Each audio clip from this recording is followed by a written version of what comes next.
मेरे प्यारे देशवासियों, मेरा आप सभी को ओम प्रणाम। मेरे प्यारे देशवासियों, यदि हमें आज़ादी चाहिए तो हमें इन बातों की आज़ादी होनी चाहिए, इन कामों की आज़ादी होनी चाहिए। आज़ादी होनी चाहिए बीमारियों से, आज़ादी होनी चाहिए बुराइयों से, आज़ादी होनी चाहिए बुरे कामों से, आज़ादी होनी चाहिए हत्यारों से, आज़ादी होनी चाहिए गौ हत्या करने वालों से, आज़ादी होनी चाहिए जो इस देश से, जो इस भारत देश में रह करके इसी देश का खाना खाते हैं, इसी देश का पानी पीते हैं और इसी देश में सोते और बैठते हैं। और वो चीन और पाकिस्तान की भाषा बोलते हैं और चीन और पाकिस्तान की मदद करते हैं। उन लोगों से भी आज़ादी चाहिए जो इस देश के लिए बुरा काम करते हैं। प्यारे देशवासियों, आजकल इस देश को बर्बाद करने के लिए अनेक दलाल बने हुए हैं जो चीन और पाकिस्तान से पैसा लेकर इस देश के गरीब और अनपढ़ लोगों और शरीफ लोगों को पैसे का लालच दे करके उनको आंदोलन के लिए और रैलियों के लिए रोड पर लाते हैं और नारेबाजी करते हैं और रोड को जाम करके इस देश की संपत्ति का नुकसान करते हैं।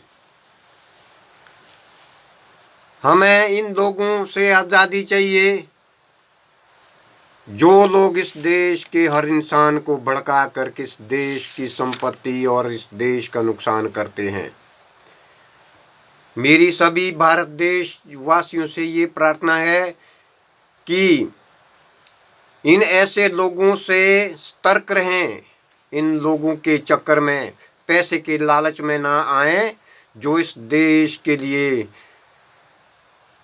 बुरा काम कर रहे हैं, किसानों के नाम पर आंदोलन करा रहे हैं और हर शहर हर जगह ये आंदोलन करके इस देश को बर्बाद करना चाहते हैं।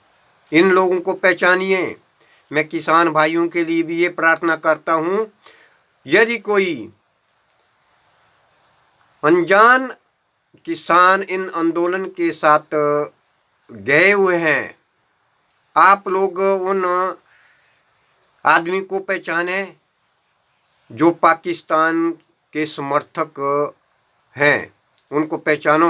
आपके बीच में कोई आतंकवादी या उग्रवादी घुसा हुआ है, उसकी पहचान करो जो आप किसान भाइयों को गुमराह कर रहे हैं, जो इस पूरे देश के लिए हानिकारक है। रोड जाम करना एक अच्छी बात नहीं होती है। किसान भाइयों, आपके घर से ही आपके ही लड़के कोई फौज में होते हैं, कोई ड्यूटी पर जा रहे हैं, कोई ड्यूटी पर से घर आ रहे हैं। यदि रोड जाम होता है, उनके लिए क्या समस्या होती है उसको समझना है। आप किसान भाइयों के लड़के या लड़कियां कोई नौकरी करती हैं, बाहर ड्यूटी पर जाना है या ड्यूटी पर से आना है घर, उनके लिए क्या समस्या होगी रोड जाम करने से, ये समझना है। आप किसान भाइयों के घर से कोई किसी कार्य से कोई शहर में जाते हैं या बाजार में जाते हैं, उधर से रोड बंद होता है तो उससे उनको रात दिन क्या बुरा वक्त पड़ता है, उस बात को आप लोगों ने समझना है कि रोड जाम करने से कितना बुरा होता है। किसान भाइयों, आपके घर से ही कोई बहू बेटी और आपकी पत्नी कहीं बाजार में गई होगी किसी भी कार्य से, उसने घर आना है, बाजार से सामान लाना है, रास्ते में रोड जाम होता है और वहाँ उस रोड को जाम करने से कितना उनको दुख होता है, उनको क्या आपत्ति पड़ती है। अनेक प्रकार के षड्यंत्रकारी लोग उनको क्या दुख पहुंचाते हैं, उस बात को आप लोगों को समझना चाहिए कि हमारी बहू बेटी को जो है कितना रास्ते में दुख होगा। तो जो भी ऐसे बुरे कार्य करने वाले हैं, मैं पूरे देशवासियों से ये प्रार्थना करता हूं, जो ये आंदोलन हो रहे हैं ये पूरे देश के लिए हानिकारक है। मैं पूरे देशवासियों से ये निवेदन करता हूं, प्रार्थना करता हूं कि जो लोग ऐसे षड्यंत्र करके जो रोड जाम करते हैं, आंदोलन करते हैं, इससे जो हानियां होती है, इससे जो नुकसान होता है, इस देश की संपत्ति जो बर्बाद होती है, वक्त बर्बाद होता है, तो ऐसे आदमी के साथ, ऐसे आंदोलनकारियों के साथ आप लोगों ने नहीं जुड़ना है, जिससे इस देश को नुकसान होता है और हमारे बच्चे, हमारे बहू बेटियां के लिए दुख होता है। ऐसे आंदोलन में नहीं जुड़ना है। पूरे देशवासियों से पैसे के लालच में ऐसे आंदोलन में मत जुड़ना है।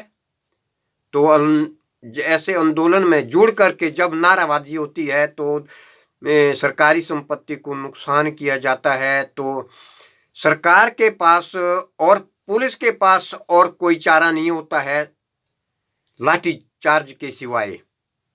याद रखना, जबरदस्ती किसी से लाठी डंडे नहीं खाने हैं।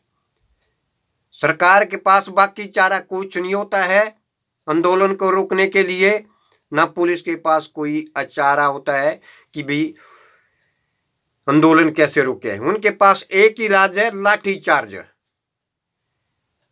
याद करना, अपने घर से रोटी खा करके ऐसे आंदोलन में नहीं जाना है। रोटी खाओ अपने घर की और डंडे खाओ वहां आंदोलन में जा करके। याद रखना, ये कोई अच्छा कार्य नहीं है।